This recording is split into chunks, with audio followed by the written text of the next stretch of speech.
tried to figure out the heat in here today. It's so cold in here. Yeah, we've probably done this close to 20 times. 20, yeah. Yeah, we just found the thermometer today. Yeah. Just thought to ask. Go downstairs. It's like, hey, Scott, is any chance you can get the heat on up there? He goes, yeah. When you go to the top of the stairs, when you enter, that button there, press it. Oh. But in our defense, it doesn't really work.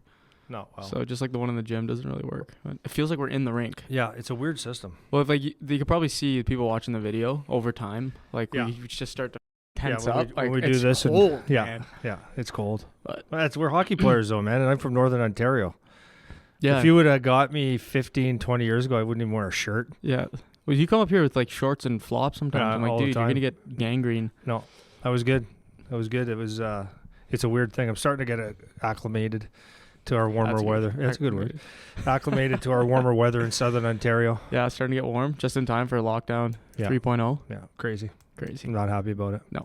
So we got the kids that are going to be off in Ontario for at least one more month. So Charlie skated. His last skate was last Thursday in another city. Mm-hmm. And he was so jacked, and it was a good skate. Apparently the parents weren't allowed in, but it was a really good game, and he loved it. And to find out that day as we were going that we're going to be locked down for another month.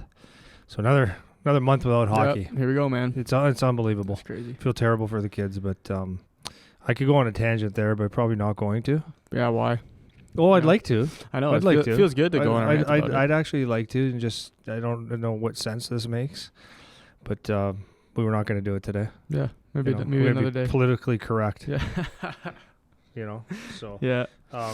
So I brought a coffee today. I was thinking today I love coffee. I love drinking coffee in the morning. You do like drinking coffee? I really enjoy it. Is it is it the caffeine part of it, or is it just the taste? I like drinking coffee. Yeah, that's good. Yeah, I have to fight it at night because I wouldn't mind sipping on a coffee at night, but I'm like, decaf. Yeah. It's not the same though. It's the caffeine I like. Yeah. Oh, come on. So for people that don't really know us, this is how PowerTech is all day. It's like I'm super serious on here. I don't know if that comes across like I'm serious, but I'm super serious on here. But my actual personality is, it's all we ever do is joke around. But it's funny though. But we're serious. It's a weird combo. Oh, it's the best combo. That's what's funny, man. Because I remember like some people don't know, or they know by now. But I was training with you when I was 7 when I started skating with you. Yeah. And it was so intense. Like every time because when you're working, right? Oh, I'm on. Yeah. When you're on the ice, you're on. Yeah. And you're not like dicking around. You're not making jokes and stuff. And so. Well, and probably you didn't get half of them. Oh yeah, and you're probably making them anyways because now that I've been on the ice with you, I catch the jokes. But a lot of the kids are like, "What? Yeah. They don't know. But until I was about 16, we'll save that story for another day. Yeah. Until I was about 16, Yeah. I didn't know. It was just intensity. It was funny to see Coach Andy likes to goof around. Oh, I love goofing around. It's probably my downfall in life is I go to that side too often. That's funny. Oh yeah, that's funny. Today I'm just bringing something up with. I'm going to ask you a question. Oh, love it. Well, yeah, but okay, whatever. I'm going to ask you a question. So if you were going to date a girl, what would she look like, blonde hair, whatever? But what would you expect? Like what would make you attracted to a girl first time? Like when just seeing her, do I get to talk to her and interact and all of that? Let's just start with just looking at her. What would you need to see to make you say, "Oh, yeah"? Like they need to be put together is the biggest thing. So my biggest criteria, just generally, in case anyone's looking for a date,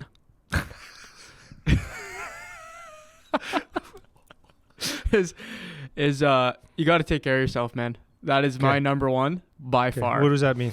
So good question, Coach Andy. I know. So deep.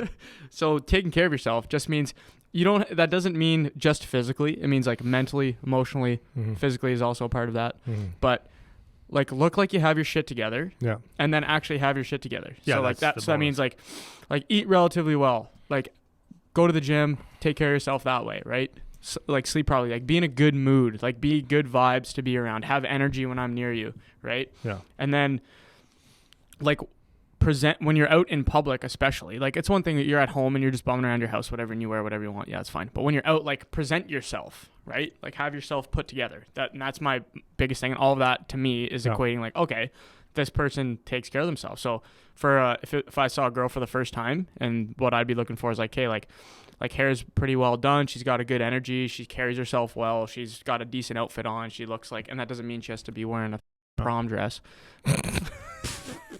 Grab a coffee, a prom dress. It's so extreme. Prom dressing. Oh God. Anyways, prom dress. 63 years old in a prom dress. Can you imagine if I was out in the dating world and that was my criteria? Oh my God. See, I'm 52 and I like something a little younger, like 48. She's in a prom dress. She takes care of herself. But you get what I mean? Well, right? yeah. Put on a decent put on a pair of jeans, or if you want to wear the Lulus, that's fine. Yeah, but just wear something nice. Like, look good. That's my. There you go. Long answer to a short question. That's what I wanted to hear. Yeah. You gonna ask me now? Coach Andy. Yeah. If you see a female out and about, what are you looking for? Yeah, I'm looking, like, obviously I like what I like. No, I like what I like, but I want someone to be like, no prom dress. Yeah. But I need someone to say that looks like, okay, I care about myself. Yeah. That'd be number one. Like, if I care about myself, then I'm going to be like, oh, okay. And they, there's a certain look or whatever. That's what that is. And then same with you, is that if I was to talk to someone, like if they got me if I was interested in them and I would talk to them, it'd be the same thing. Oh, we could have a conversation. It's not just surface stuff. There's more to it than just whatever. Yeah. So I the point of this was not to ask you what kind of girls we want to date. It's not a dating show. No, but what it is because I use this with my wife, and I've told you this before. I've used this as a kind of a rule of life. Because I'm married and I see how people, okay, let me say it this way. I think when people are, once people get settled, they settle. And then that's when you start seeing women and men.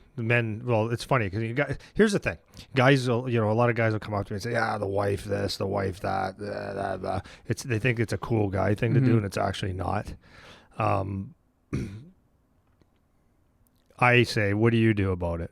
So, like, if I go around talking about, my wife, she's whatever, like, I probably contributed to some way if she's making me miserable. My point is that I told my wife, and I said this to you, is even though I've been married for several years, I still act as if I'm single.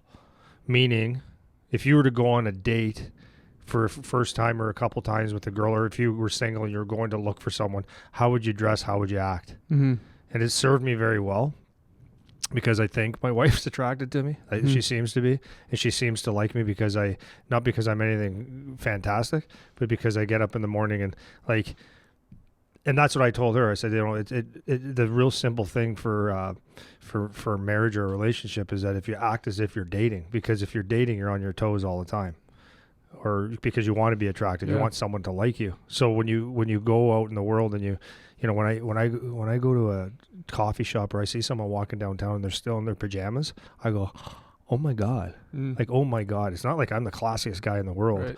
But I think that's how I am at home. I don't even, I have one outfit but it's comfortable. I wear underwear and a sweatshirt because it's just comfort. My wife laughs, but I actually I dial that in. Yeah. And the reason I dial it in is because I want my wife at all times to be able to look at me and say, you know what? Guy looks pretty good. That's why I exercise. That's why I don't sit there and eat like a slob all the time or get sloppy. And I like to read. So it's always like, oh, you know what? Guy's got it. Because I've seen a lot of people as they get married, like the guy, first thing I do is when I said that about, I asked the guys, like, what are you doing about it? Because, are you really that attractive when your wife comes home and you're sitting on the couch with a wife beater shirt, mustard stain on it and drinking a beer and eating a bag of chips and farting and, she's probably looking at you like, I think you've lost it. Yeah. Right. My point of all that is this is not a dating site. Mm-hmm. My point of this is that I think it should be applied in everything. Yeah. And Dalton was saying that the other day because we were talking. He went into Tim Hortons to grab a coffee and he saw this guy sitting there with his boots undone and, he obviously had a construction business or something like that, and he looked like just a slob, like boots undone, like the give a shit meter was on 0. And his question to himself, because he's he's a high achiever, he just kind of looked and goes, I wonder what this guy does for a living, because he knew it was whatever. So the guy had a logo on his jacket and probably was the owner. If not, he worked for someone. And so Dalton says, would I hire that guy? Not a chance. I don't think he knows how to comb his hair. His give a shit meter's like 0. So I'm sure if I hired him to do my plumbing or electrical or pool or whatever, it's probably not going to be up to snuff. And maybe you're wrong, but that's the first impression. Yeah. And I think it's really important that when you go out in the world, and of course we're talking about hockey, so how does this apply to hockey?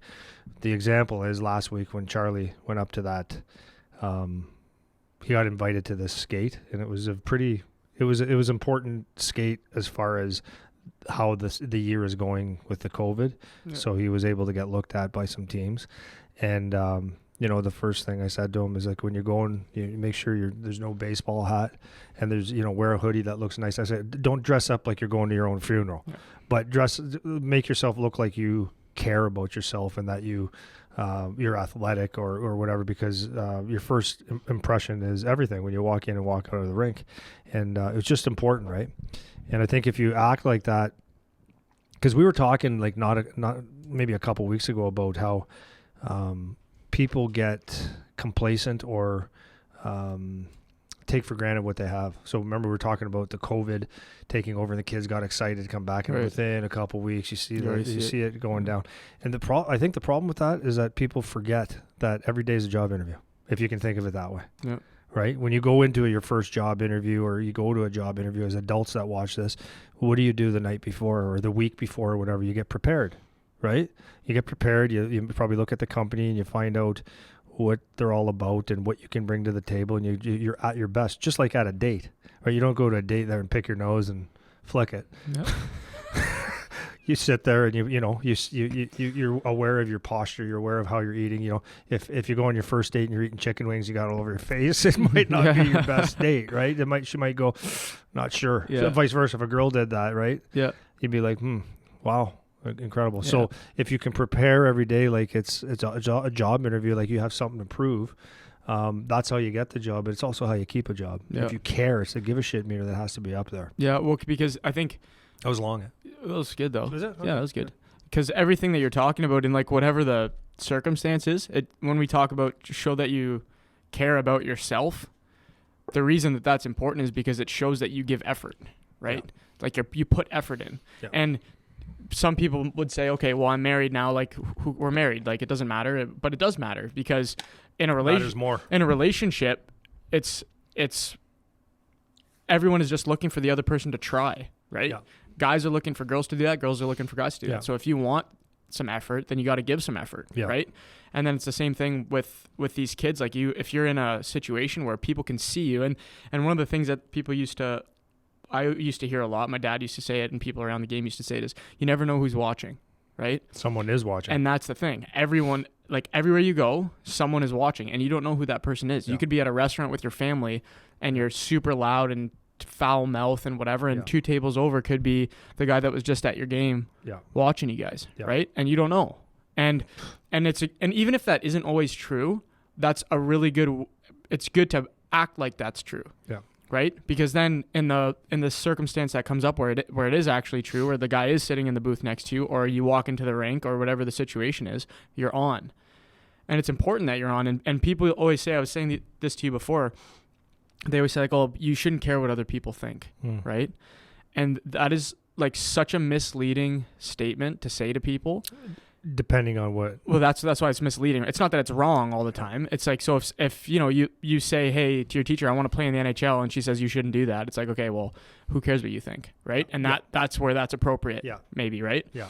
But on the day-to-day, it's like, if you see somebody walking through the grocery store and they're in their pajama pants with a ripped shirt and stains, and they dragging their feet when they walk and all of this, it's like, that's not the kind of person that is showing you that they're going to give effort. So if you need a person to do something for you, you're looking for someone who's going to do a good job, Right? Represent you. Like you're attaching your name, whether it's a job interview or if it's a team picking you. And that's what scouts are looking for, that stuff. So if you walk in and, you got your hat up like this and you got earrings in your ears and baggy pants and every other word's an F-bomb and you're not looking people in the eye or shaking anybody's hand and you're walking slouched over, like people just naturally pick up on these things. Yeah, right? 100%.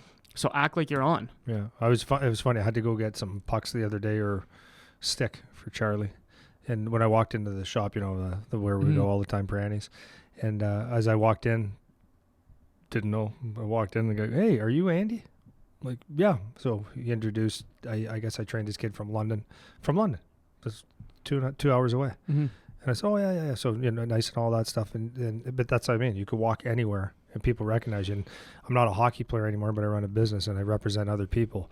And having I'm not saying be a professional all the time, but carry yourself and have a professionalism that you can present yourself so people can say good things. Yep. It's really important.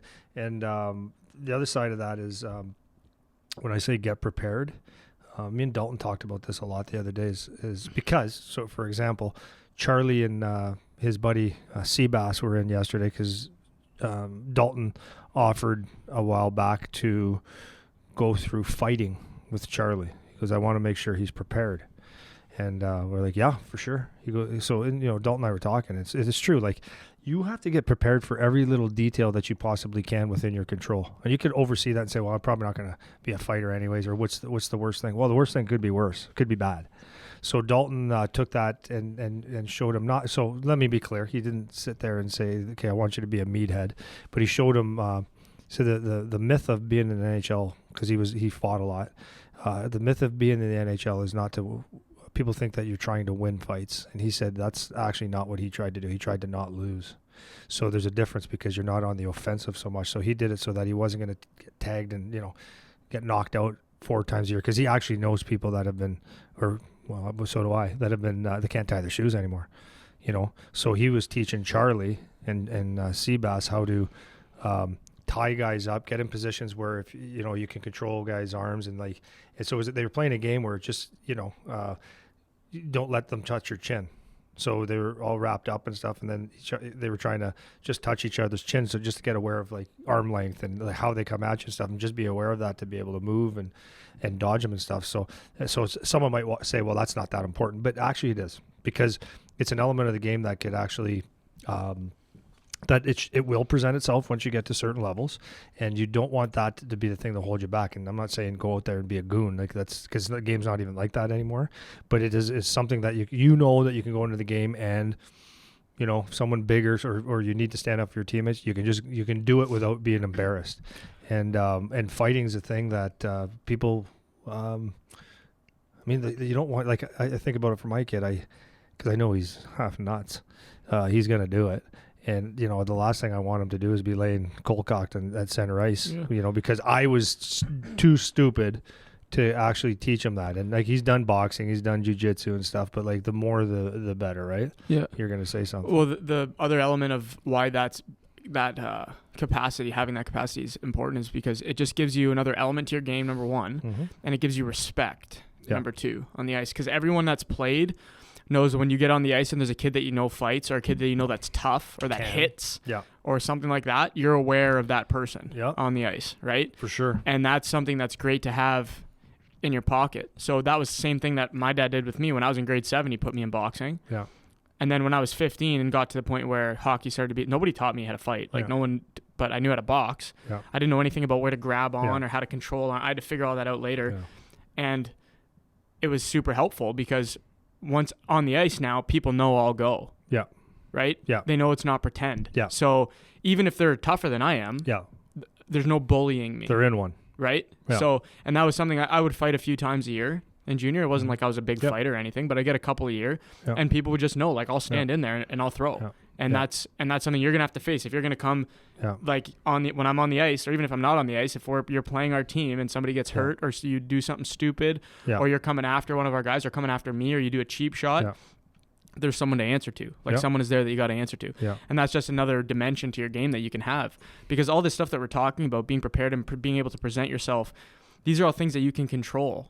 And like something that we'll start talking about in a bit is just there's a lot of things you can't control. You know, there's a lot of parts of the game that you cannot control. Yeah. So every single area that you can, you know, have a bit of a dial on, you need to take advantage of those as much as you can. You need to put yourself in the best position to capitalize on whatever opportunities come in whatever circumstance. Give yourself the widest array of chance that you could have, whether it's walking into the rink and being like carrying yourself properly, or whether it's on the ice and being able to go a guy if you have to go a guy.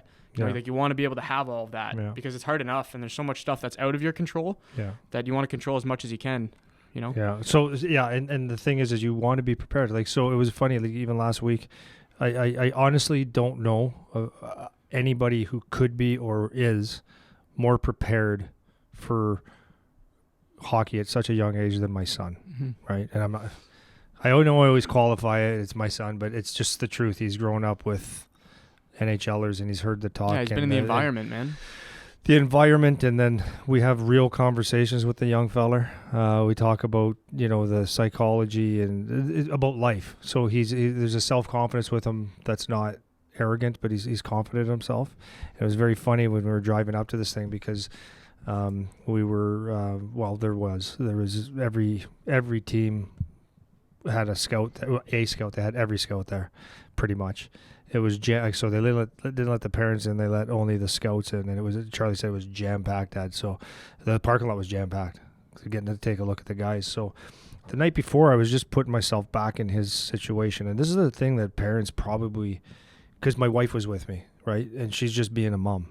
So I know just from being a hockey player that this is a stage now, right? It's a stage. This is different than a tournament. This is different than something else, because it's like maybe a one-shot deal for people to see you, and everyone's there judging you as players, and we know that a lot of the top players are going to be at this thing. So it's like you're being showcased a little bit, so you're going to show up. So I did my due diligence and say how you feeling about this? You fired up? He goes, yeah. But I know from being there that there's the unknown. That's what fear is, right? It's the unknown. You just don't know what the outcomes are going to be. You don't know what environment it is.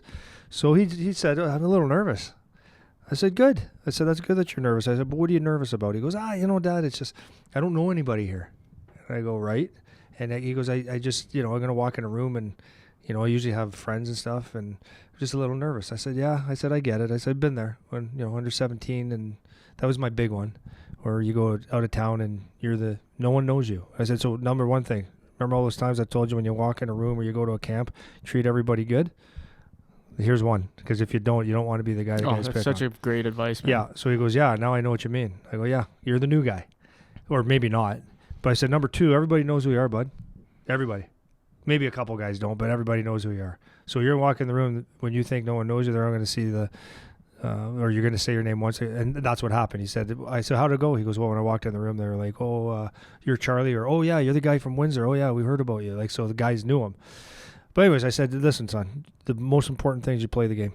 Get on the ice and play the game. I said, you got 10, 15 minutes in that dressing room, block it out, sit down, get dressed, get focused, and do your thing, because once you step on the ice, you're going to be the best guy on the ice, right? And he goes, okay, I know, but he was standing at the door, but before, on our way up, my wife is like, kind of, she didn't say it, but she was kind of bringing it out, and it was doing it not the wrong way, but just a mummy's way, right? You can do it, like, don't be nervous. You should go out there. You should. Then it's like I know from my hockey experience, whatever. So he got out of the car, and Mom's like, he seems really nervous and whatever. I said, hey, you've never been here, man. Like, not like a jerk, but she just doesn't get this part. Yeah. Have you ever been in a situation where you don't know anybody, and you're getting the people that you are trying to impress? You want everyone to like you here because it's every team, and this is your dream, and this is maybe your one-shot deal. You're going to the unknowns, and if you have to perform that day, I said, yeah, you're nervous. But I said, he'll get it. She goes, oh, I know he'll get it. I said, he'll nail it. So he ended up nailing it. Yeah. But it's the unknown, right? But we've done all these things to do things right and properly, so that when you get on the stage, that you're good to go.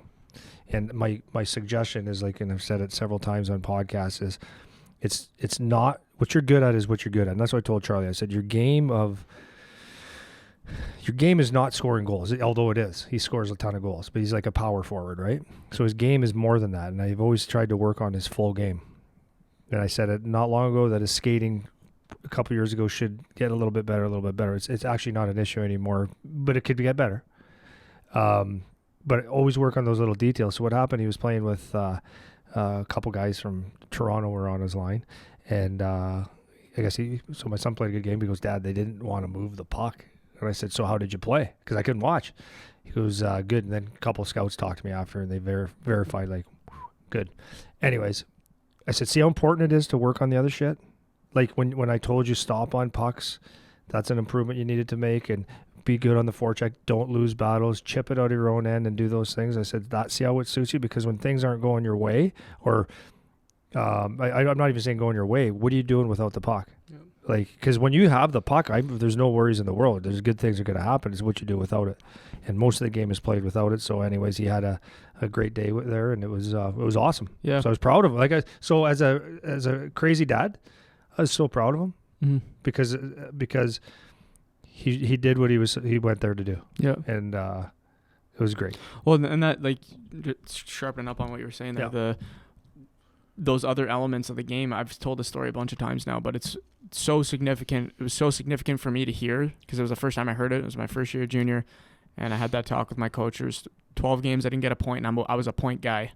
Yep. And he said to me, like, you need to do something else that makes you valuable, or you won't play. You're not going to play if you don't. So in AAA, you can get away with that because there's only 15 skaters. So you're going to play every game. Play at some point. Right? You're playing at some point.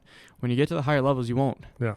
And if you don't have those other parts of your game developed, and even if you are a point guy, right? You go into the next level on your first junior team or whatever, the likelihood of you being the point guy in your first year is very low. Now what are you right? Gonna do? Now what are you going to do? And that's what a lot of these guys can run into when they talk about, their confidence isn't up and they're not, because they're away from that role that they're used to being in, where they're purely offensive. Yeah.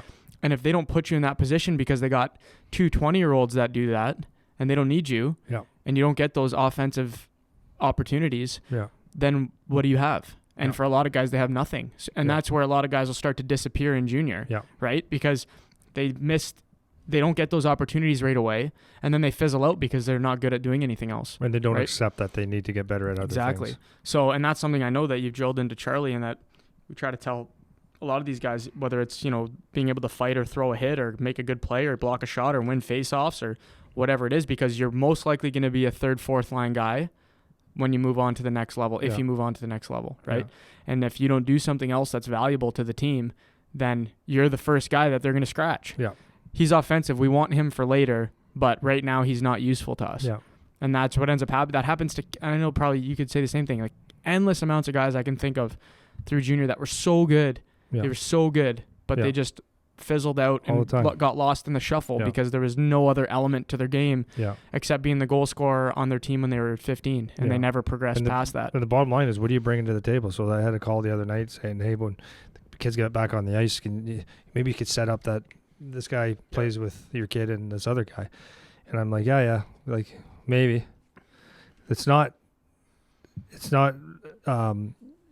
I always said this, a good hockey player doesn't need other people to make him better. You'll find a way to make the game work for you. And that's by doing the little things. And my wrapping this little piece up here is that find that stuff that you are not good at, fix them, get better at it, find out, go talk to a coach, go talk to someone that could actually give you decent advice on a couple things you could work on. And you might be the best guy in Ontario or in Canada, but there's something that you could get better, so work on it. But find something that you hate in the game, or maybe it's the fitness, maybe it's stretching, maybe it's something like that you have to dedicate some time to, and going through it, that you just sit there and go, I don't want to do this, but I know I have to because it'll make me better, and do it consistently, and you'll be surprised what happens to you at the end of it. Yep. It's really, really important because, well, obviously, I don't know if I have to say because, but you need to take things that you don't like and that you're not, because we all like doing the easy stuff, shooting pucks and doing some stick handling drills. It's the stuff like working out is fine, but can you do mobility really well, or stretching or mental training, and spend time doing it so that it's going to hurt and it's going to be not the funnest thing in the world, but it's going to be so beneficial to you. Yeah, and just before we go on, I want to circle back on what I said earlier. There's so many things, and like, again, this is going to branch on what we're talking about in a minute here, but there's so many things you don't get to control in the game. So if you're leaving any stone unturned that you could have controlled, then you're just worse off. And it's already an uphill battle, like crazy uphill battle, right? So if you could have worked on your quickness a little bit and you didn't, or you could have done something that when you're on the ice playing in the game, something that matters to your game, and you didn't do that, it's not those external things, you know, like it's not who you're going to play with. And one of the things that Charlie did a couple weekends ago, I came in, I watched one of their games, and he messaged me after the game. It's like so mature, hey? Yeah. Messaged me after the game and says, "Hey, like I'm literally just looking for criticism. Like when you watch the game, what did you think?" Like that's what he said. That's what he texted me and asked me. Right? That's awesome. 15. It's freaking awesome. And I talked to him about what we talked about before, and I just said, I could see like you're getting frustrated out there sometimes because maybe the kids you're playing with aren't really up to the same level that you're at. And the issue is you're going to be in those situations. So you need to develop these weak parts of your game that I pointed out, so that you don't have to rely on anyone else, right? And that doesn't mean you take the puck and go do it yourself. No, it doesn't mean that at all. It just means maybe that gets you 1 or 2 extra opportunities in the game. Yeah. And because you're a kid that has some finish, maybe that's all you need. Yeah. Right? Because like when I was a kid, if I had 10 shots, until I got older, when I got older, it was better. But if I had 10 shots, I might score 1 or 2. Yeah. Like the way Chooch plays, if he gets 3 shots, he'll score 1 or 2. Yeah. Right? Yeah. So if you get 1 or 2 extra opportunities, that might be all you need. Right? Yeah, 100%. And so, but for him to come and look for that and be like, what can I plug in? What am I not seeing? What did you see? Right? And looking for that to round that out. That's what we're talking about with everybody here, is just find those things that you're not doing that could make yourself a more presentable package to whoever comes in and sees you. Yeah. Right? Because you have a control over only a certain number of things, right? So control them. Like do the best you can to control those things, you know? And you got time. Yeah, you got time to make it better and to hone in on things. And that's why, you know, we're just looking at Zach Hyman for the Leafs. He's just playing so well now. And people are like, he came out of nowhere. Well, not really. He was actually a really good hockey player from the get-go. But he does the little things really, really well. And, well, they're actually not little. He forechecks like crazy, and he just hound dogs pucks all the time, and he makes good plays. So he becomes valuable. He's not Mitch Marner. Right. But he's not Austin Matthews, but everyone's kind of saying he's kind of the guy that drives the line. So that's pretty good. Yep, for sure, man. There's a lot of ways to do it. Yep. It's good. So anyways, that's that. Get prepared, do whatever you can do, and it'll pay off 100%. Yeah, for sure. You know, and then on the other side of that is that we were just talking about one of the kids that doesn't take the criticism very well. It's not criticism, it's coaching. We just talked about this the last podcast. But funny, we didn't mention that. But this is one, like, if you give him criticism, he's like, he just unravels, becomes like, you know, looking for approval all the time. It's like, got to be able to take some. Well, and it's you know, just coaching. And wrapping that back onto what we started with, just talking about, you know, the job interview stuff.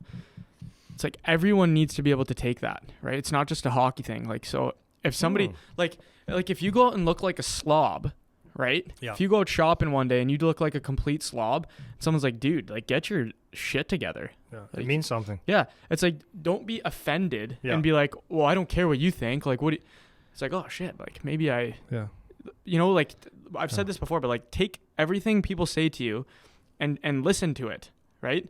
And then decide whether it's something that is worth actually acting on or not. But listen to what people are saying to you, man. Mm-hmm. And that's an issue I run into with some of these guys. You tell them and they're like offended and like defensive and mad about it, or like it affects them later. And it's like, that is just a detriment to you. That is no help to you at all, because your flaws are still your flaws until you fix them. Yep. So you can be mad and act like they're not, or get caught up on it, or not handle it well, but it doesn't matter, because it's all going to come out in the wash, right? So try to take it with a good attitude, work on it. Yeah, I took a business course a couple of years ago. It was expensive. It was a month long. It was full time on top of work and stuff.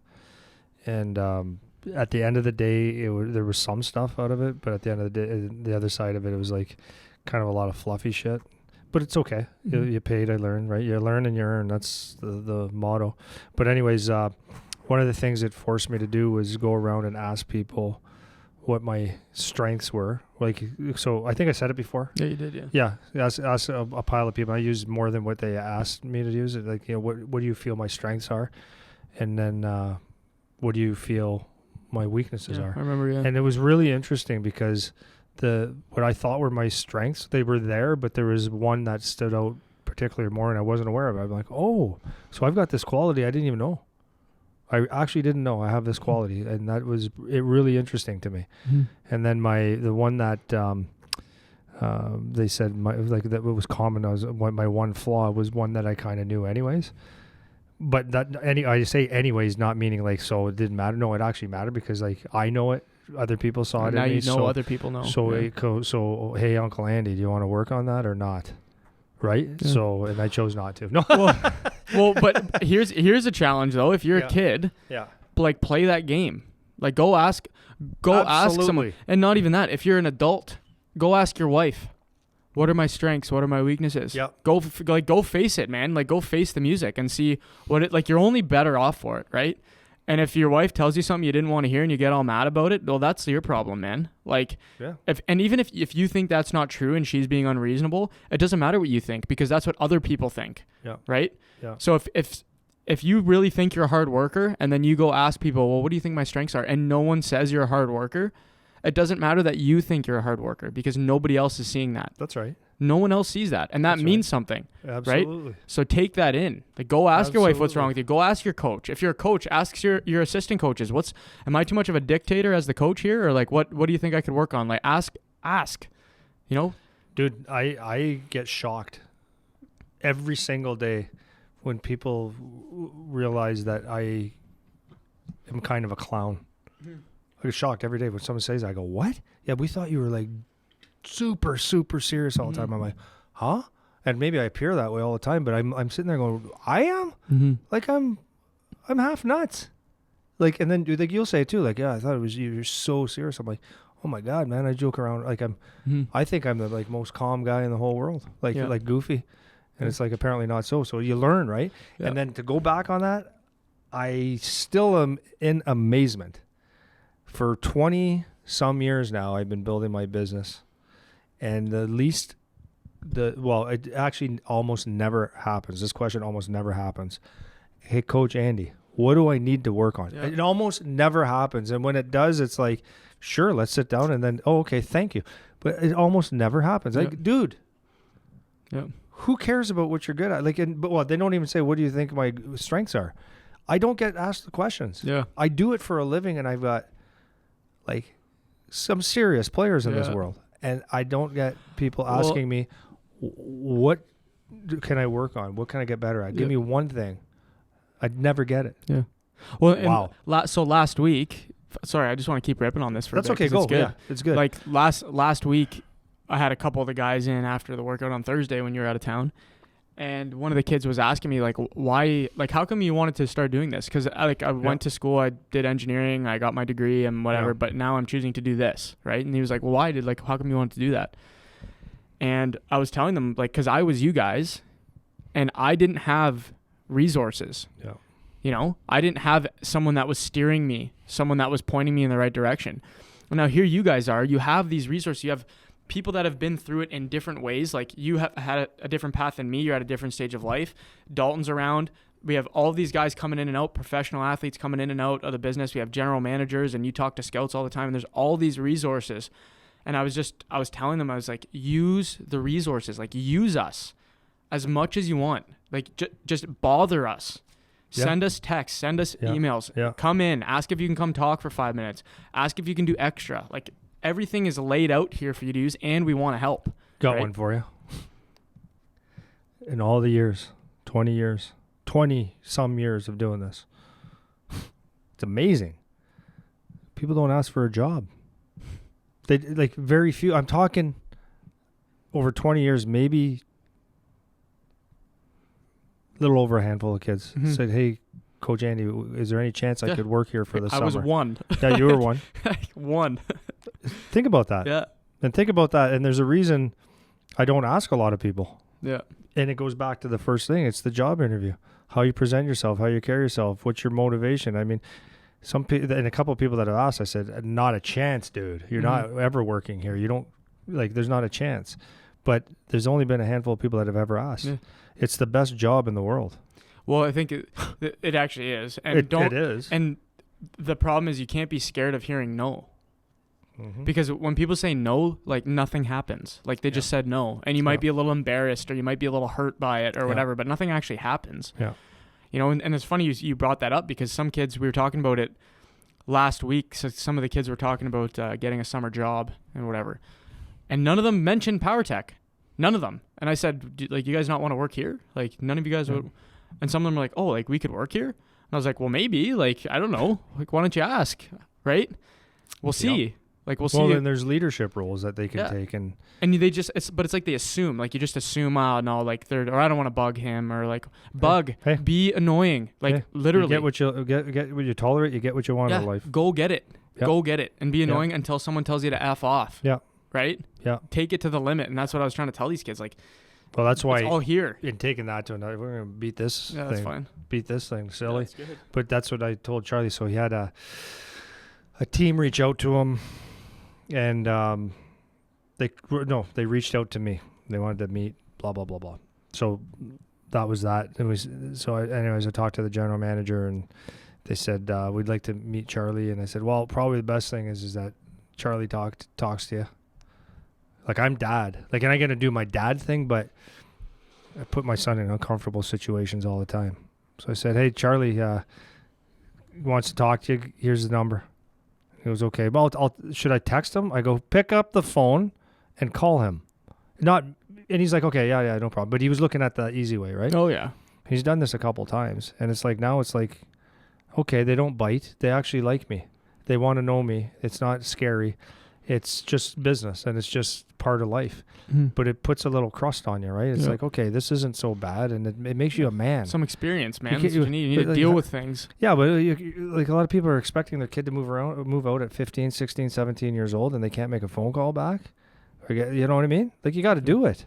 Yeah. So when you're in a situation in life, you can actually have a conversation with an adult, because that's what it is. Yep. So, yeah, so that's that, I guess. I don't know. Anything else? Well, I could keep going on it. We'll go. Keep going. Tell me something. I was going to say, I'm interested. I was going to say, this is the other part. Like, it all comes full circle, right? So we like to talk about school stuff in here a bit too. And this is one of those things where, again, at the start, we're talking about seem like you care about yourself, right? Yeah. That's what you want, right? And don't seem like it, actually care about yourself and do the things. But if you're not going to, you need to at least go through the motions until you, like, fake it till you make it kind of thing, right? Yeah. But to that point where, he has to pick up the phone and call people. Yeah. Okay, if you don't know how to read, if you don't know how to put a sentence together, if you don't know how to give a good answer, it's like, then this is stuff that people notice, right? People know this stuff. If it's an uncomfortable conversation, that's not good for anybody. Yeah. Right? It's not good for you. It's not good for them. They don't want you around. Right? Yeah. If someone says, "Oh, how are you?" and you go, "Good." Like, that's not an answer. No. Right? That's not an answer. No. And if you don't have the vocabulary, if you don't have any kind of ability to say what you actually think, or say what's going on with you, or explain yourself, these are problems that you're going to run into in real life. If you sit at a job interview, that's a problem. If you can't have a conversation, right? Yeah. It's an actual problem. Yeah. It was one of the biggest pieces of, like, our professional development and engineering was those, like, soft skills. That was the biggest thing that they taught, because it is lacking so much when people are going to job interviews. That is like one of the most reported things that they have when they're in job interviews. The kids, they can't have a conversation. Yeah. Like, you can't talk. Your resume's a mess. Like, the stuff's not in order. So now people can't even get to you and what you have to offer, because you're not presenting yourself. Yeah. Right? Yeah. And so all of these things play into that. So it doesn't matter if you're 15, because unfortunately people are going to call you when you're 15. They're going to call you. That's not the coach's problem. Well, yeah, and it's like, well, he's just a kid. Well, it doesn't matter. Yeah, I know you could be a kid, and you might use different words than someone that's very articulate would use. But the point is that there's an effort, and there's something that comes out of the noodle, right? Yeah, there's effort again, and that's the thing that they miss. So if you're a parent listening and you're like, well, they're just kids. Like, how are they supposed to? Even if you're right, they are just kids, and it's unfortunate. That's the way it is. So too bad, right? Like, that is actually what happens. You're going to get a call from a grown-up, and they're going to ask you about what you're doing. ask you and not your mom. But you are. This is the thing. That's what I'm saying about taking care of everything is, and this is where sometimes people don't really understand it. They don't. But if you're a parent that wants his kid to move, or the kid wants to go to the OHL, you're 16 years old, whatever. You asked to do this, so figure out what you need to do.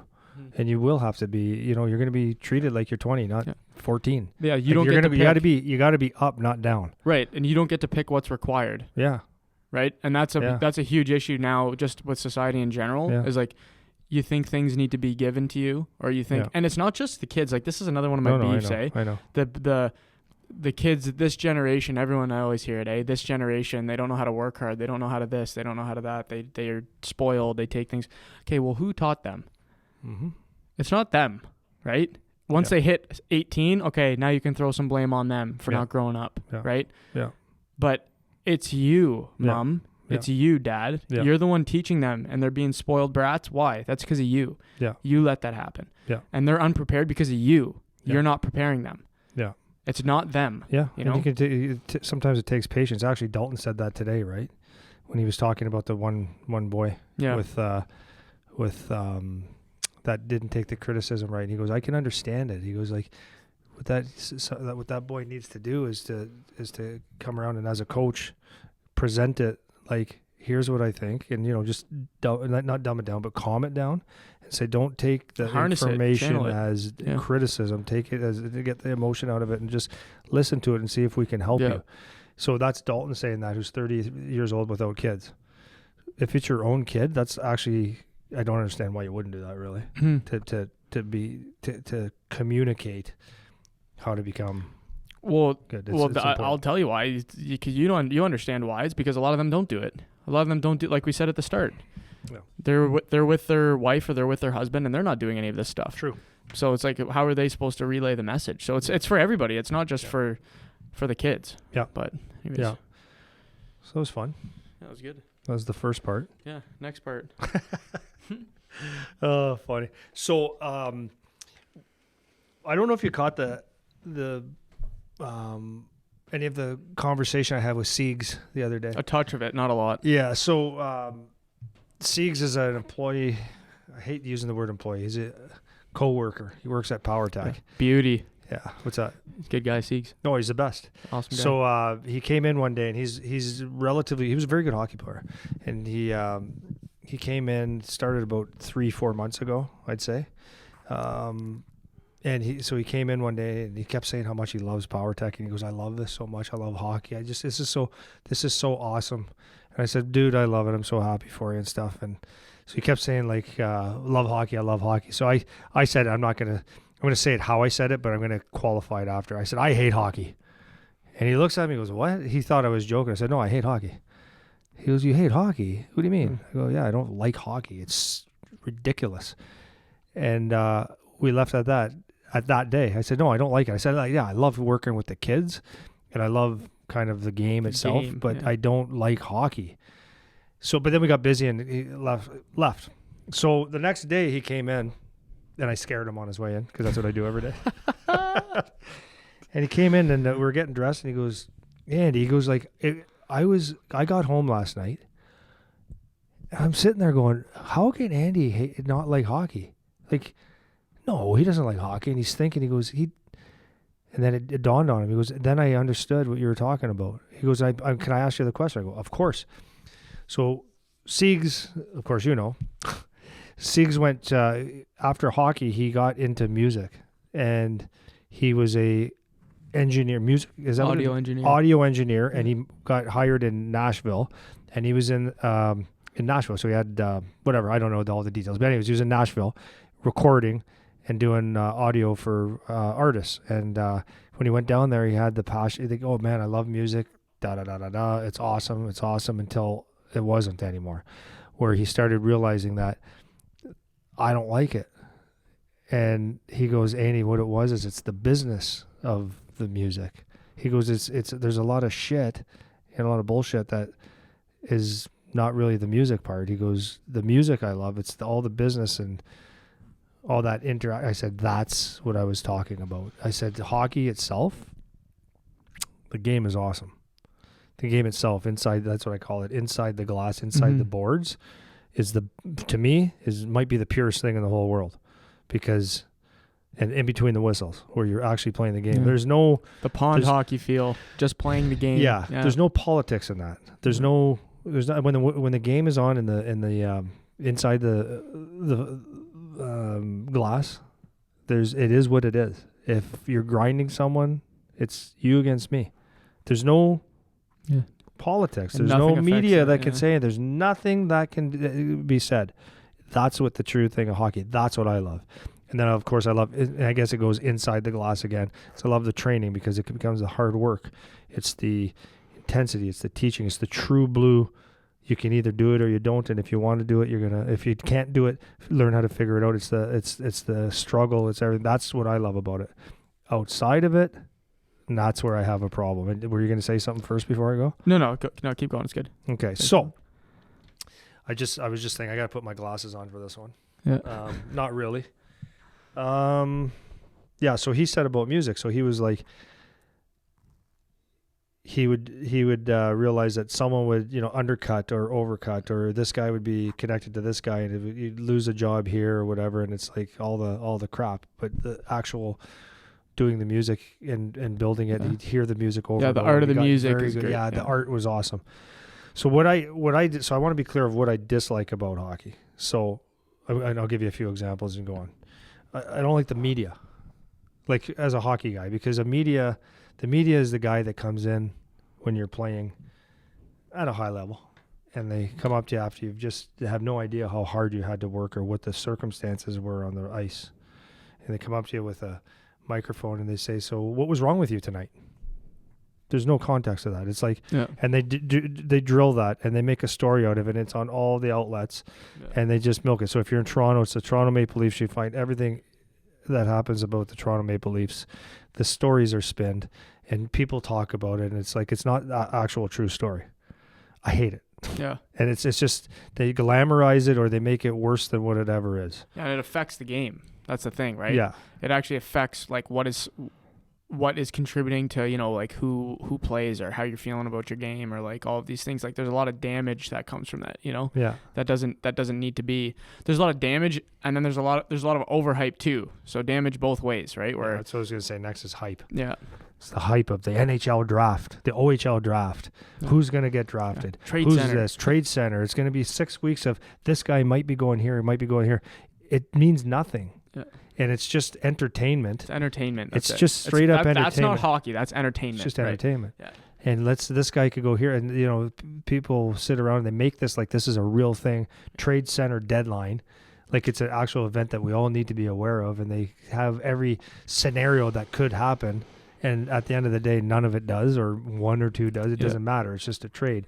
And they don't. But the real deal of the trade center is that when you look at it from a hockey player's point of view, is you might have someone that in junior hockey has moved away and is just getting comfortable at a house, and now all of a sudden they're trading you from the other end of the province. Yeah. Or you're in the NHL and you've got a kid and a wife and they're settled at home, and all of a sudden they're sent to another city.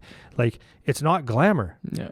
And sometimes it's what a guy wants, but it's not glamour. It's like it's not fun, man. Yeah. Well, and the thing that bugs me about it, that was a good way of putting it. I didn't really think of it in those terms, but entertainment, like it is entertainment, and it's the same thing that you have with like Hollywood type media. It's the same thing, and everyone everyone checks into it, right? Like that is the most interesting part to a lot of people. Like people can't wait for Trade Center. Like people can't wait to watch the highlights, to hear the commentary from whoever talk about whatever, right?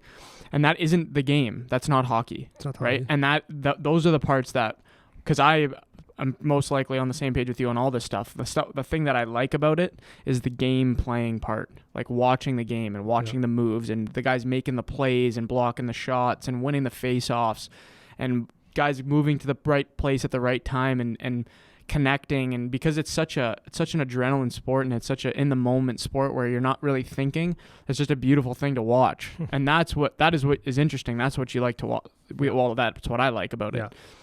But a lot of people get caught up just like they do in the Hollywood drama. They want to see who broke up with who. They want to see what fight can we stir up, which guy can talk enough shit to start a fight. We were talking about these guys, the Paul brothers before, like the Jake and I don't even know. Yeah, one's whatever. fighting. Not Masvidal. Wrestler guy. Forget his name. I don't even know. But anyways, these guys just like trying to cause shit because that's what people watch. Yeah. People watch it, right? And it's just embarrassing. I don't like it. And it's the same kind of thing that happens in hockey, right? Yeah. You got these guys come up, so that turnover, what happened? It's like, you think this guy wants to talk about the turnover? Right. Is that what you want? You think that's what he wants to talk about right now? You know, exactly. And it just takes away. It's not a good. That's what it is to me. It just bothers me to no end. That's what I don't like about it. It's like, I've got a whole bunch of things here, like, you know, the cutthroat. I mean, this is life, but the cutthroat part of hockey where people are in it for themselves, and you can see it from different levels. You can see, you know, people hiring people because they know someone, and that's life. But it's like maybe not the most qualified people. Maybe it's the coach that will do anything to get a job and not really, you know, he's not coaching to make other people better. He's just coaching so he can get to another level and keep his job. And it's like when you're in it, you actually see it. Right. Mm-hmm. And you know, if you're not in it, maybe you don't really understand it, but you know, you think people are in it together. Like when you actually understand we're all in this together. Well, actually, a lot of times you're not. They're in it because this guy needs his job. He's going to do everything just to get another 2-year contract. And, you know, he doesn't really care about you. That's what it is. You know, there's the agent side of it.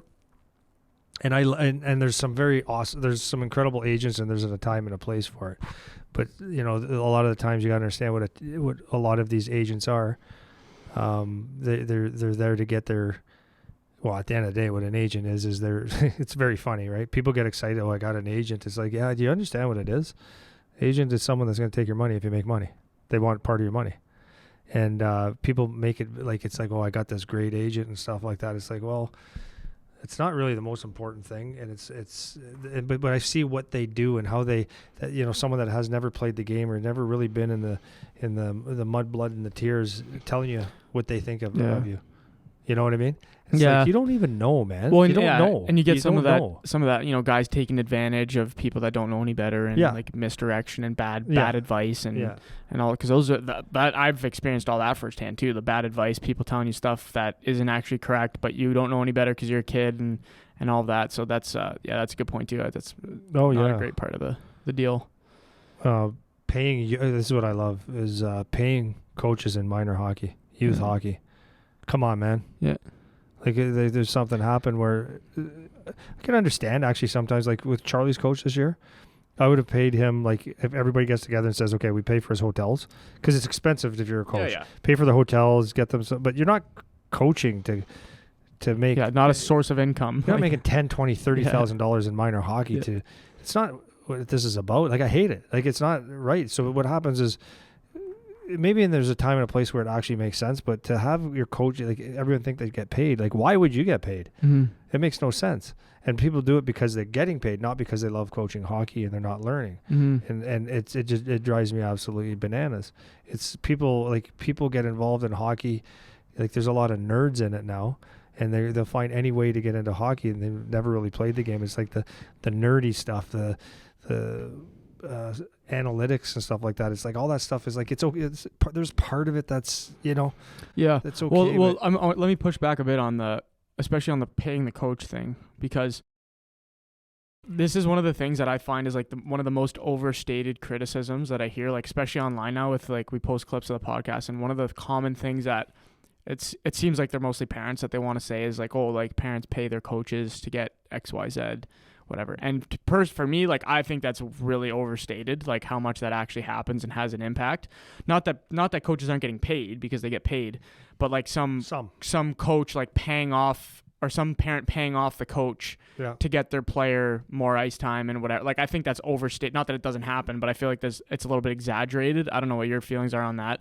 But then the other part of it too, and then you can address both of these at the same time, is I think there is a time where coaches should get paid if you want a good coach, but it should be a coach who does it for the right reason. So, for example, that's my point. Yeah, if I was to come to you and say, Coach Andy, I know you're a really good coach, and I want you to come coach my team, and you say, well, like I run a business, I have all of this stuff, I can't just come coach your team, and I say, okay, what if we pay you X amount of dollars to come and coach our team because I know like you're going to help develop the kids and do the right thing and all that, then that's one thing. It's another thing to do this because this is one of your jobs to make income that actually matters for you is like this. I need to do this because I want to be a coach. And I'm going to act like I'm this big time professional, even though I'm coaching 13-year-olds and don't actually know that much about hockey and all that. So I just want to draw that distinction. And I don't know what you think about those. So what things. Was the first kind of question? I think it's overstated that parents are paying the coach for ice time and stuff. I feel like that's over. I feel like that's exaggerated. People think it happens more than it happens. Okay. There's certain places where it happens a lot. But just even in our area, there's a few that they're doing it to get paid. Yeah. And it's embarrassing. Well, okay, but that's to my second point. The first point being, I come to you and say, Andy, put my kid on the power play. Here's 5 Gs to put him on the power play or whatever. Oh, I see. That's what I mean. I don't mean like paying to get somebody to come coach. I mean specific, like, because this is something I hear, like I said, online a lot that people like to say, as though he kept paying the coach so that his kid would get all the ice. Okay. And I feel like for me, I haven't seen that a lot. Like, I know it happens, but I feel like it's exaggerated. So I don't know if you have more. I would agree it's exaggerated. Yeah. I mean, yeah, I would agree there's exaggerated. I've seen some pretty bad things. Yeah. Like I've seen guys. Well, I'm not saying it doesn't happen. Yeah, no. Right? But no, I've seen it happen, and I've seen. I mean, it's a personality thing. I think there's some people that go out there. Well, I know for a fact I've seen it right with my eyes. I know some people over the States, and there's probably other places where that's. Actually, one of my assistant coaches over there, it happened because I didn't really have a choice. I needed an assistant coach, and he was on the team, and it was like they suggested you just take this guy. So I'm trying to have a normal conversation with this guy. He was weird. Yeah. Oh, I couldn't stand it. Like just it was my worst year of hockey of my life, and I was coaching it. I just couldn't stand it. And I'm like, so as a human, so if you ask me what I do for a living, I say, well, I own a company called PowerTech, and I do this and this. What about you, right? So I asked him. I said, what do you do? What do you do for a living? He goes, what do you mean? What do you do for a living? Coach hockey. I'm like, where? Well, the guy, he would get people on our team, and he would get money there, and he would go on 2-3 different teams, and that's all he did. That's all he did it for. He was a terrible coach, a terrible person, and a terrible coach, and it was awful. And this guy coached hockey to make money, not even qualified. Yeah, but talk the talk, and so that happens. I've seen that in the AAA in the States, and I know it happens in Toronto, but I think for the most part, I mean, I don't know the answer for sure. Like, it's a good question, but I know it happens, but I think it's probably at the end of the day, people want to just coach hockey. Mm-hmm. And I think I would hope that some people have some principles and some integrity, but at the end of the day, when it comes down to winning the freaking game, you want to win the game, and that's where the rubber meets the road, and you have to be a good enough player. Well, so this is kind of what I wanted to go in. I don't know if you wanted to say anything else before I ask you my follow-up question here. Well, give me just a couple. Yeah, okay, go ahead. So it's like and I just threw a couple of things out there. It's the fake scouting reports. It's like people get all hung up about, this person is scouting. Like, listen, man. There's in the OHL, it's called the Central Scouting, and then each team has a scouting staff. After that, there might be one or two that they kind of look at to get some ideas or maybe some common things. Like you look at it maybe, but there's all these scouting things that people get hung up on and thinking like, okay, this is it. Listen, people start these businesses to make money. And these are the things that drive me nuts. It's like there's all these different things. It's the minor hockey, like Hockey Canada. I don't really care if they listen to this and they go, oh, well, you should be supporting us. No, I actually don't.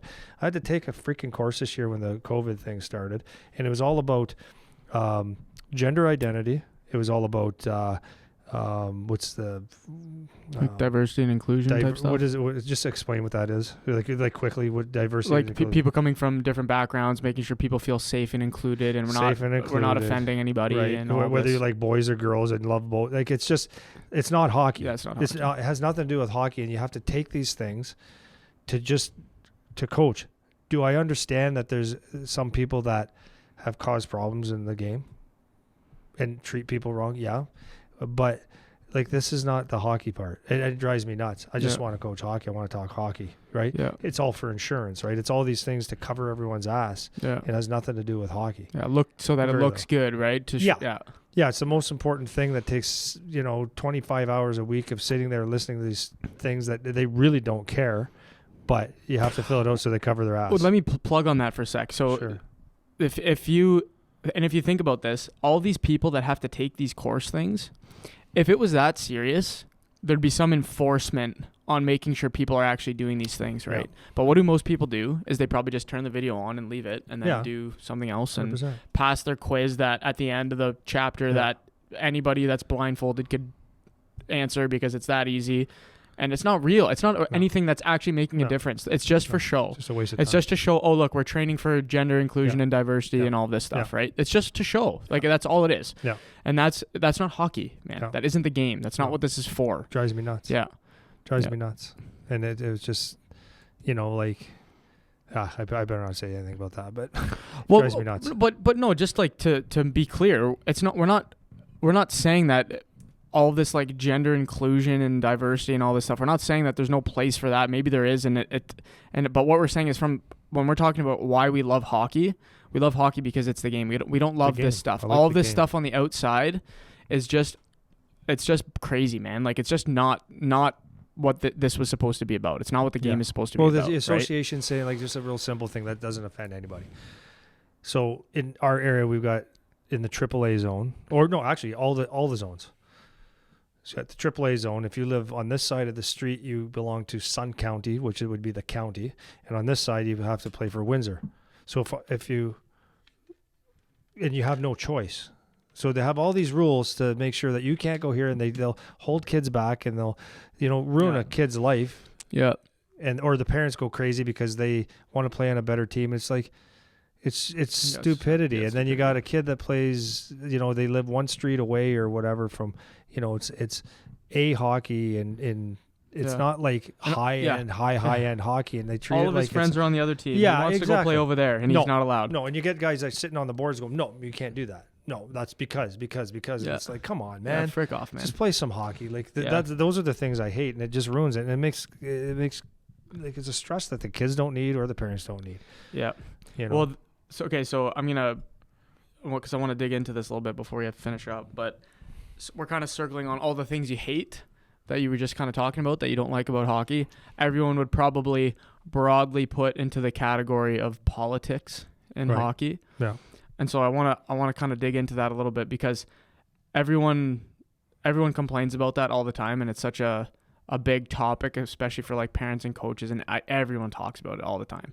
And so I want to get your thoughts on all of those things you just talked about. How much do you think that actually plays or actually matters in affecting for a kid? Like, let's get specific. Let's say the kid in those like important developmental years between 13 and 18, let's say. How much does that actually play? Like, how much is this actually affecting politics? All the stuff you don't like about hockey that you just said? Everyone, I think, would put it as, say, politics. That's kind of what that is, right? Generally. Yeah. How does that play? What do you think of that? What do you make of that? How does that contribute to a kid's career? How much of a difference does it make? It's a pain in the ass. Yeah. And there are times where a kid suffers, gets involved in politics, are stuck between the politics of just the stupid rules. Mm-hmm. Like, for example, if you live here but you want to play on this team, they don't let you for some stupid reason. Mm-hmm. That kind of stuff, it's like, can be frustrating. But at the end of the day, in my opinion, and I'm right, is there is no politics if you're the best player. Period. Yep. That's it. That's the end of the story. We can wrap up the thing right now. If you're good enough, there are no politics. Yep. Because you're the best player. The only time that there's politics is when you are not, because then you say, I don't like. But here's just a side effect of that is what I don't like. This is funny. When the best player on the ice all the time gets the ice, people complain, right? Yeah. He got it because I heard it when I was a kid, and I hear it now with my kid. if he got, we said it the last time, he gets all the ice because he scores all the goals because he got all the ice. But when that best kid on your team doesn't play, no one says, well, he should be playing more. He's the best player. Do you know what I mean? Yeah. It's only like when the best succeed, there's a problem. You're just not good enough. You're not as good as this kid. That's it. That's all. Yep. If you want to win, he shows up. When a kid shows up every day hard, like practice is hard, practice away from the rink hard, come to the game ready, plays every shift hard, does what the coach says. Why shouldn't he play? Mm-hmm. It's not politics. It's called excellence. Right. So when someone doesn't play, or the only time I've ever seen politics, and people might look and say, well, no, my kid's pretty good. Whatever. If you're the best on the ice, there is no politics. Yeah. Because you're going to play. Unless you're a jackass on the bench and you have a terrible attitude, that's not politics either, because you're being a jackass with a bad attitude. There are no politics. Yeah. Can you think of any? No. And well, so here's maybe a more specific. At the end of the day, that's the thing. You right? play the game. Because all of the stuff that you were just talking about, of the stuff you don't like, that people put in that category, that stuff happens. Like, those things are real. Like, it goes on. But when you're talking about what will this mean for my kid, because this is what the progression usually is. This is the argument. Okay. So they'll go, oh, like, there's all these politics in hockey. Like, when my kid played, this dad paid the coach, and then my kid didn't get to play, and now my kid didn't make it because bullshit, right? Absolute bullshit. And even if the one part was true, even if the part of the dad paying the coach was true, the result of, well, my kid didn't get this because of that, bullshit, right? And that is kind of what I'm getting at. So it's not that all of this crap doesn't exist. It's that it doesn't really matter that much, right? At the end of the day. At the end of the day, even though in the moment it's frustrating to deal with and whatever, at the end of the day, it doesn't matter that much. So when like that example, I'll ask you to riff on that for a bit. If a player has their parent paying the coach to get extra ice time, let's say, like, worst case scenario, like that is what's happening on your team. Yeah. And this kid gets to play all this extra ice because he's paying the coach. How much does that actually affect the hockey career of the other players? It doesn't. It doesn't. No, because even if that kid gets a little bit more opportunity than your kid, if your kid's good, he will be found. 100%. They're going to find him. 1,000%. Right? And so even if they get 3 shifts a game, if you're good, they'll notice you for those 3 shifts. Right. I know it's hard for some people to understand. Well, okay, but this might be what happens is they'll say, well, because he didn't get those opportunities, it made him feel bad and his confidence went down and he didn't play as good and blah, blah, blah, blah, blah. Oh. Okay, well, then now that's your problem. 100%. Because there's a whole lot of different things that are going to affect your kid mentally. And if he can't deal with those and still play, then you have your own set of problems. That's not the politics problems. No. Right? No. So I want to make that clear for everybody listening, because this isn't stuff that makes or breaks your kid. Well, but it comes down to that exact same thing. Is that's one of the things that I can't stand, is like when people talk about it, and it's like an accepted sentence in hockey. It's like, well, because someone will talk to me, like the politics, and I go, no, there is no politics, but people want to believe that it's politics, and it's like, no, your son or you or whoever it is just, if you think there's politics, there's not.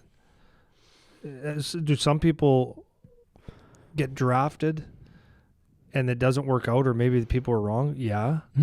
But the politics, it's the game will prove itself over and over. Yeah. So I can go and tell you that my son is the best player, and I could go and put it on the stupid blogs blogs that they have, and try to make connections everywhere, and tell the scout for the London Knights that, my son's really, really good. You should ask the coach, and hey, can make a call for me, tell him how great he is, and all that stuff. And you can, bottom line is, when you watch him, the politics end because the game starts. And if you and I'll use my son, if my son's playing against this guy, and this guy's eating his lunch all game, sorry to say, son, he's better than you. Yeah. There's no politics. If you go in the corner with someone 5 times in a game and you come out with the puck 0 times, he's better than you. Yeah. There's no politics. It's not who you play with. That's where it ends. There. There's just zero. It's this is what I love about hockey. This is the part that I love. It is the game, in between the whistles, inside. I don't care about the popcorn guy. Don't care about the popcorn guy. The music, the media, the politics, the newspaper, the who got traded, who whatever. In between those whistles, when the hockey game is played, it's the most beautiful, honest thing in the world. Yeah. It is the most completely honest objective, thing in the world. man. There it is. You can say whatever you want, have any opinion, but when it's you against me, or this guy, these 5 against that 5, it is what it is. Yep. You could be short, you could be tall, you could be out of shape, you could be in the best shape of the world, you could comb your hair to the side, you can have a shaved head. Yeah. It doesn't matter. Yeah. He who plays the best is the best player. Yeah. And it is what it is. So after the game, they can write a story about you, how great you are. But or what was wrong with you, it doesn't matter at that point. It's in that game, you did what you did. Yep. Over and over and over. The politics is 0. Yeah. Now, you could even say, well, the coach didn't play him enough. There is no politics, guys. Okay, well this is as a coach, I want to win. So here's the I'll give another example. I was telling you about this morning. So one of our videos, I got a comment from somebody, random person, and they were talking about how when his kid played, there was a rumor going around that the best player on their team, he ended up getting drafted 3rd round. Okay. And they were saying that his dad he knew an NHL scout that put together some like promotional thing for him. Okay. And that's why he went 3rd round, is because he had this. What level did he get drafted? What do you mean, what level? Third round. What do you mean? What do I mean? 3rd round, like OHL. OHL, that's what I meant. Or OHL, it was CHL. NHL. No, not NHL. It was like an OHL or a CHL. Okay. So his dad was an NHL scout, had these connections, but it just beefed this kid's reputation up so that he went 3rd round. Yeah. And actually, now that I think about it, I don't know if he actually said it was the OHL. The tone was that it was an OHL or a CHL kind of a draft. So let's say it was 3rd round to the OHL. Okay. Even if that video made a difference, the kid went 3rd round. It means he's good. That means he's good. He's at least, there's something. Yeah. That means even maybe without the video, what does he go? 5th round? Okay. Like he's still top 5 rounds. Yeah. Right? And then if you play the other side of that, so let's say you got a little bit of a boost from that. Let's say you do. You're still really good though. So you would have got drafted anyways. Yeah. If you went 3rd round, you would have got drafted. Yeah. Right? With or without any help. 1,000%. Okay. So now you reverse that and say, play the parent who said, oh, my kid didn't play as much because this opportunity was kept from him or whatever. It's like, okay, but that wouldn't be the difference of you getting drafted or not, right? Maybe it's the difference between going 10th round and 12th round, or 6th round and 9th round, or 3rd round and 5th round. Yeah. That's fair, maybe. Yeah. Well, but I'll make a prediction for my son's team. You asked me this morning how many kids. So we'll revisit this after the OHL draft, whenever that is. Mm-hmm. I say max 4 kids on our team get drafted. 4. That's max. There might be, it's really, really, really pushing to have 5 kids on our team get drafted in the OHL, but I'll say 4. So to your point is these 4 guys, they're going to get drafted, not anyways, but there's no one else on the team that they just can't get drafted. They won't. Whether they paid the Windsor Spitfires themselves or had all the connections in the world, they're not draftable. Draftable, but they're not. So there's 4 max, talking maximum. There's 18 that think they are getting drafted, but there's 4. There's no politics in this. Yeah. You got the best, the second, third, fourth best guys. You got those 4 guys that are in the mix. Mm-hmm. And I would say for sure 1, and then probably 2, 3, and then maybe 4. So 4 max, 1 for sure. 3 are looking 2 for most sure. 2 others most likely, and then there's a 1, 2 that maybe. Yeah, and that's all. So we'll revisit that. Yeah, mark my words. Well, and there's no politics because I'm looking at this as well. How do I say I'm looking at this? I'm looking at this as a hockey person. So if I own, or if I'm the coach or the general manager of the whatever team, and I look around the whole world, or if I look at just our team alone, who can play and contribute to the team that I own, I'd be like, okay, that one might have a chance. That one might have a chance. That's it. Yeah. So it's not politics. It just is what it is. Now, that's my opinion. You're going to look at them and say, because you actually might look at that and say, okay, yeah, but because you did, what about this guy? And I'm like, what about this guy? That's just opinions. But those three are and one questionable, but those three, those are the ones that are going to get drafted. Yeah. Well, there's no politics. Well, and the funny thing about that, I got 2 points here, but the one thing about that is, so when I get your opinion, then I give you my opinion, but you have a better opinion than me because you're more in tune with what's actually going on around. No, you just start because you have conversations with more people. You hear the word around it. You're in it right now. I'm more of an outside perspective, kind of looking in. I'm not having the same conversation, so you have a better grip on what's going on. From like judging who's good and who's not, that's an opinion thing, but your opinion is more valid than mine because you're more in it than I am. Okay. But then you go outside of me to the parents who are even less in it than me, and they're thinking, well, we got 10 kids. Our team was so good. Like, we got 12 kids that could get drafted. And they just don't know. And so, and then this is what happens is they start to play the politics game, like the politics. Okay, so here's the takeaway that I want to give the parents on this is that we're not saying that there's no such thing as politics or that some of these stupid things don't happen. It happens. We know it happens. But the amount that it matters is almost zero. And if it makes a small amount of difference one way or another, it's not a make or break thing. No. It's not something that matters enough to actually change the course for anybody, right? So just keep that in mind when you get sucked into the parent world of your AAA hockey center, or if you're a coach and you get sucked into that world, or even if you're a kid, one of the players and you get sucked into that world, like you need to take a step back and think about how much does all this shit that I hear my mom and dad complain about, how much does this actually matter? And the answer is pretty much none. Pretty much none.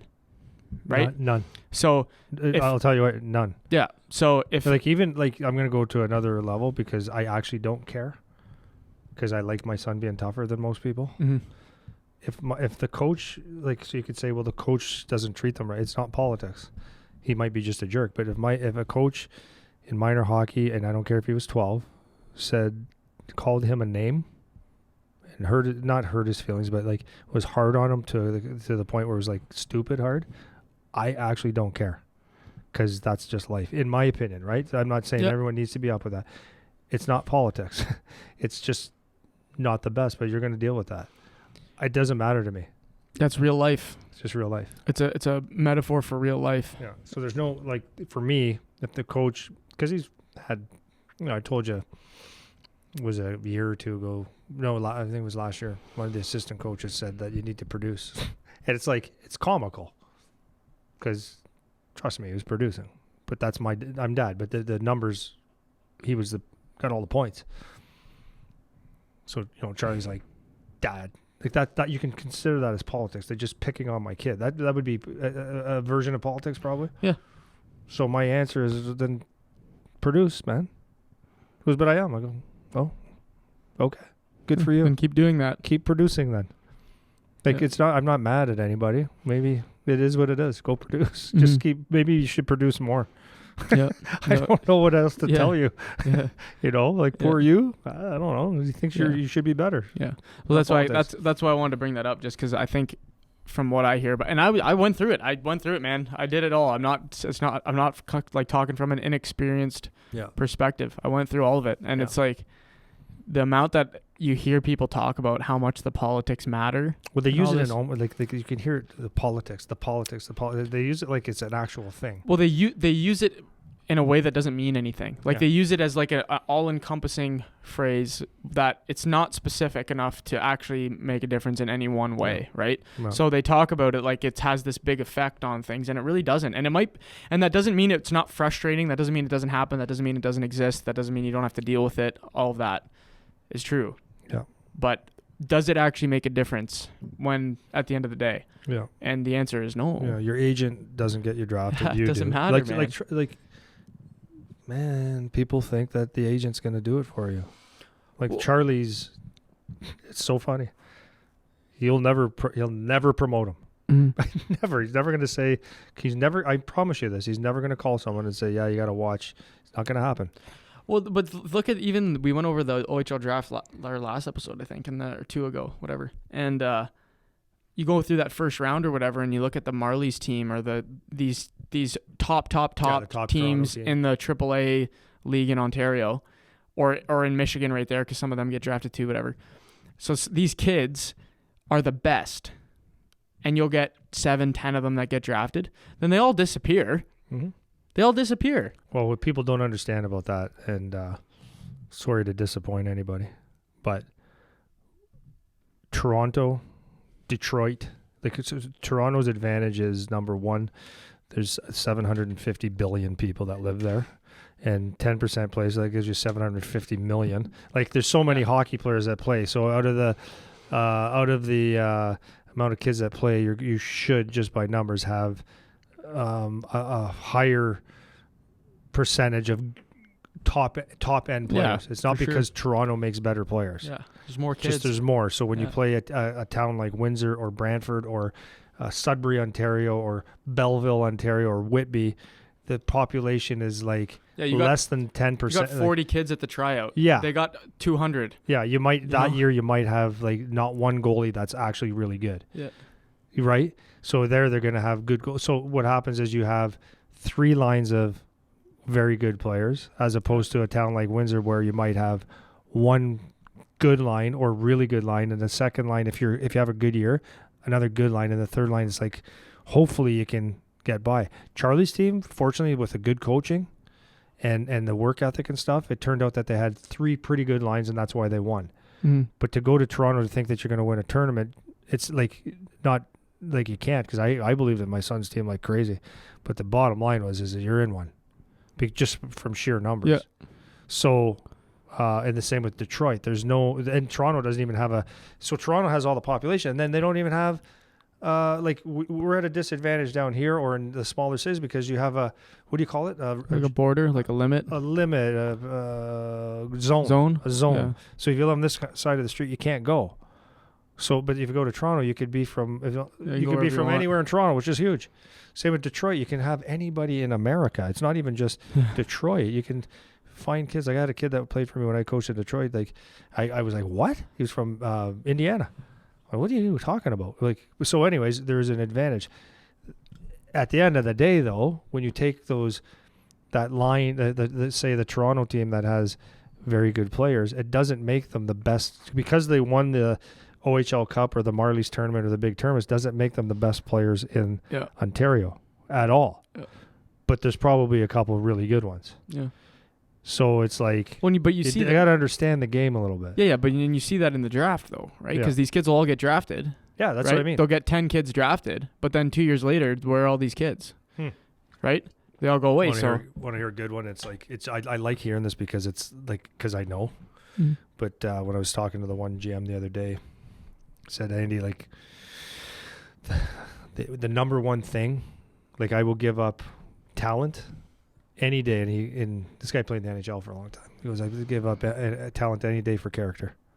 He goes, I'll take that any day because the character, I want guys in my room that can win, can be good leaders that I want to hang around with, that are good to other people, that'll represent us, like be on a job interview every day, because I've seen it.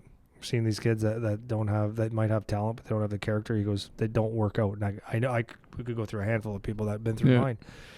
And it's critical. Yeah, you don't. It's not everyone makes it, man. Just because you're on a good team, like, yeah.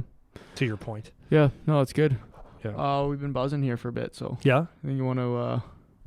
Wrap her up. So here we go. I'll wrap it up with this. It's real simple. All this stuff. I hope it doesn't sound negative, but it's just a frustration of mine. And guys that play. I always wondered a long time ago why I'd see someone in an interview and I go like, geez, they seem like assholes. They just they give you short answers and stuff. But like as I got older, I thought, I understand why. You're dealing with the crap of the game, the stuff that has nothing to do with actual hockey, the marketing and stuff, make it look good. But the bottom line is, and it's kind of the same message as always: enjoy hockey, love hockey, love hockey, love hockey. If you love hockey and you worry about what's inside the glass, and that's the stuff that you can control. You can control how hard you work. You can control, doing things right. You can control how hard you play. You can control learning and getting better and all the stuff that makes you a better player. You can control how you play in a game. That's what's important. Everything else has basically zero to do with hockey, and it's all fluff and airtime and the stuff that'll distract you. Yeah. And that's what I would say. Just Within the glass is what's important. Yeah. And then I'm just going to like wrap up that first point, because we started off talking about, you know, the take care of yourself, job interview type mentality. And that's another one of those things you can control, right? You control how you present yourself. You control how you carry yourself. You control your work ethic. You control how you improve. You control how you behave. Yeah. You control all of those things. And because there's all this other crap that we talked about that you can't control, make sure you are controlling the things you control, so that when the game is on, you're ready. Yeah. And all this other crap doesn't matter. Yeah. Because like we said, at the end of the day, like those politics don't matter to the kids that are good. Nope. The kids that are good are going to be the kids that are good. If you get a plus or minus one round in the draft, or you get a plus or minus one shift because of this or that, that's not a make or break stat. And for all the parents out there, just rethink how much stock you're putting into, you know, the connections you can make and whose dad is paying who, and all. Like really think about how much you like that is going to actually affect the outcomes for your kids, because having been through it and being around it now, and you with the same thing, it really is not a whole lot. So just kind of give it a rest, you know? And that's kind of what I would leave it off with. Like you said, you know, love hockey for hockey. Let your kids love hockey for hockey. Worry about playing the actual game part. The actual game is the thing that's important. What happens when you go through life, if you don't do it like that in hockey, like the reality, like let's just say for real life, because the fact is that there's not a whole lot of people that are going to make it, right? So can you use hockey for life? I hope you can. I you know, like if you can get your school paid for, you've used hockey. You've used hockey to learn lessons. But if you get caught up in the politics and parents get into the complaining, you know, it's the Dale Carnegie. His number one rule in life, he's a best-selling people skills guy. He says you never criticize, condemn, or complain. If you do that, you're going to get yourself in a bad situation. That's what you don't want to do, is criticize, condemn, and complain. That's what politics and hockey is. That's the stuff outside the game. That's what it brings out, yeah. Right? You know what I mean? Yeah, totally. If you play hockey, you just play hockey. And I remember it, man. Yeah, and if you don't, and if you fix that part, but it's like the mom and dad saying, you know, well, if you would have got more ice to this, and they hear it, and you start chipping away, right? And they hear one little thing and two little things, and they start seeing, you start recognizing this dad doesn't like this dad. Don't hang out with this kid. Well, that guy paid this guy, and the kid starts hearing that, and they're distracted about not just hockey, they're distracted about life, and they have a tainted view on how life actually is. But if you actually fix the actual problem, that's what life is about. If you're going to have success, is you solve problems. If you actually figure it out, then all that stuff doesn't matter. And that's what I would want my son to focus on, is you love hockey, son? Yeah. Don't worry about this guy. Don't worry about the thing in the paper. Worry about that in between the glass. Yeah. If you can worry about that and make yourself better there, it'll take care of itself. Yep. There's no bullshit. It'll always tell you the truth. That'll always tell you the truth. Well, and the kids buy into it too, right? Like if, like you said, if mom and dad keep saying it all the time, or whoever keeps saying it, and the kids buy into it, like you're saying, that one kid saying, well, he gets all the goals because he gets all the ice. Yeah. Like that is an unacceptable thing to say when you're a kid. Yeah. Whoever's mom and dad has a kid should be like, no, that's not why he gets all the points. Yeah. He gets all the points because he's a good player. Yeah. That's why he gets the points. Yeah. Even if that's not true. Yeah. Like even if part of it was that he gets extra ice, which it's not, but even if it was, that's not the attitude to have. No. Right? That's not the attitude. But it's like my business, right? Like you got your university degree in engineering, right? You didn't get it for any other reason than that you did the work. Yeah. And you got your mark of, you don't have to say it, but you had a very high percentage. Yeah. Yeah. So let's just say it was 90. That was 90. Yeah, okay, 90. Sorry. But it was 90. There was no politics in getting 90. It was, here's your assignment. Because in engineering, correct me if I'm wrong, you don't write essays on what things could feel like, right? It's right or it's wrong. So when you get the answers, you either did it properly or you didn't. You can't blame anybody but who? Yeah, me. Yourself. That's it. Yeah. And then I think it's just a really important thing that and this is the point of hockey. The point of hockey is to, like, obviously to have fun. Kids like to do it, but as a dad, and it's like you always say, it's learn the lessons. So if we go through the game of hockey when it's supposed to be fun and you're working hard, and it's the best way to learn is having fun and analyze how I can get better. But if you make excuses, complain, and find all the reasons why it sucks and why it's not working out for you. Guess what happens when you do your engineering and you don't study properly, or you don't finish the project, or you don't answer correctly? Guess what? You don't get 90. You get 70. Yeah. And you can't say, well, you can't even say the teacher doesn't speak English, because you did it when the teacher didn't speak English, because you found a way, because you eliminated the excuses. Yeah. And it's like in running the business, I can sit there and say, well, those kids shouldn't they should train with me. It's not fair. No. If you would like more customers, Uncle Andy, be better in business, market better. That's up to you. Yeah. It's not anybody else's fault. Yeah, and there's going to be barriers, right? Yeah, barriers are not in politics. They're going to be there, right? So if you want to identify those barriers as being politics, whatever. Yeah. It doesn't matter. Yeah. Right. It actually doesn't matter. Right. So just figure it out. Like find a way to deal with it. And I hope that's clear. I hope that people are understanding that. And if I hope so. I would actually like if people that are listening to this, because we're starting to get some people watching now, if they have any follow up on this, because I would love to go like toe to toe with any circumstance that anyone has come across that they think this wouldn't apply to, because I can't think of any. So. And just to be clear, it's not a negative, like, let's argue. No. We want to, because someone could very much, and I know that someone will listen and say, wow, you guys are just being hard asses, or, there are politics. And like, if you think there are, like, and if you like an answer, we'll fire. And that's right. I said go toe to toe. That's not, obviously that's not what I mean. Because I get it. When people start arguing online, they start to get in arguments. We don't talk like that. If you want to talk, let's talk. Right. But the thing that this is, unless you actually know, if the coach says, it's not like, I just want to be clear, it's not politics. If you would like the coach to be a better communicator and it bothers you, it's not politics. It's not the coach's fault. It's, you want this in your life, you have to figure out how to get it. Mm-hmm. That's the thing. Yep. Sometimes some people would rather, well, this is the truth. People would rather make excuses or blame other people than actually look at themselves and say, what can I do differently? Because the bottom line is, it's really hard. It's really, really hard to be a really good hockey player, to move on. And, so that's why you want to learn. If you want to be a hockey player, you do whatever it takes. And then if that's not, you don't want it that bad, that's totally okay. But what I would love to see kids get out of hockey is the life, and we talk about this, is always get the life lessons the right way. Yep. And if you could do, like I say to kids, if you can't work hard, you say you love hockey, and if you can't set your own alarm and air out your equipment and do all the little things and get there and work hard on a daily basis with something that you love, life will be really hard, because it doesn't get much better than that. Yeah, for sure.